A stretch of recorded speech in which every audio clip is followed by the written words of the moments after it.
The village of Kwangten lay nestled at the foot of a misty mountain, where the ominous Black River flowed like a dark ink stain through its heart. The villagers often whispered about the eerie tales surrounding the river, particularly the story of Han, a young woman who died a tragic and mysterious death over 50 years ago. Han was the daughter of a wealthy landowner, Mr. Lee, who forced her to marry an elderly landlord twice her age for wealth and power. Desperate and unwilling, Han fled to the riverbank the night before her wedding. The next morning, all they found was her embroidered handkerchief floating on the water. Her body was never recovered. Since then, the Black River became infamous for its curses and the wailing cries of a forlorn spirit. Min, a young man returning to his ancestral village after years in the city, dismissed the tales as mere superstition. One evening, while sitting with friends around a campfire, Min confidently proclaimed, "Ghosts aren't real. If they were, I would have seen one already. Tonight, I'll go to the Black River and prove it to you." Though his friends were hesitant, they couldn't stop Min's reckless determination. Some even dared him. "If you're so brave, light incense and call out Han's name. Let's see if she shows up." That night, armed with a bundle of incense sticks and a flashlight, Min made his way to the riverbank. The moon was faint, veiled by drifting clouds, and the path was cloaked in shadows. The air grew colder as he approached the river, which lay still and dark, reflecting the dim moonlight like a bottomless void. Min planted the incense into the ground and muttered under his breath, "Han, if you're here, show yourself." A gust of wind snuffed out the incense flames, and the surrounding trees rustled softly. Suddenly, he heard faint splashes behind him, the sound of footsteps wading through water. His flashlight flickered as he spun around, scanning the river's surface.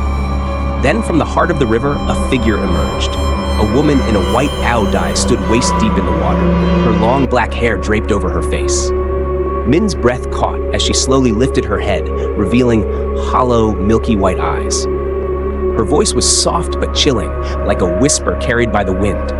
"Why did you call me?" Min stumbled backward, his heart pounding. He turned to run, but something cold and slimy clutched his ankle. Looking down, he saw a pale, skeletal hand rising from the mud, its bony fingers wrapped tightly around his leg.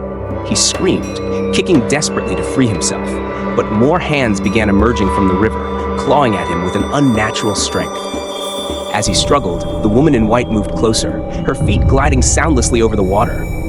Her lifeless eyes locked onto his as she whispered, "You shouldn't have come here. Now, you'll stay with me forever." Min flailed wildly, dropping his flashlight, its beam casting erratic shadows on the trees. In a moment of desperation, he swung at the spectral hands with all his strength. The river seemed to grow darker, the air heavier, and then everything went silent. At dawn, the villagers found Min lying unconscious by the riverbank. His clothes were soaked, his skin as cold as ice, and his face pale with fear. When he woke, he babbled incoherently about the white-clad woman, the ghostly hands, and the voice that called his name. From that day forward, Min was never the same. He avoided the river and grew withdrawn, haunted by nightmares of Han's hollow eyes and cold whispers. A month later, Min vanished. All that was left of him were his shoes, found abandoned at the edge of the Black River.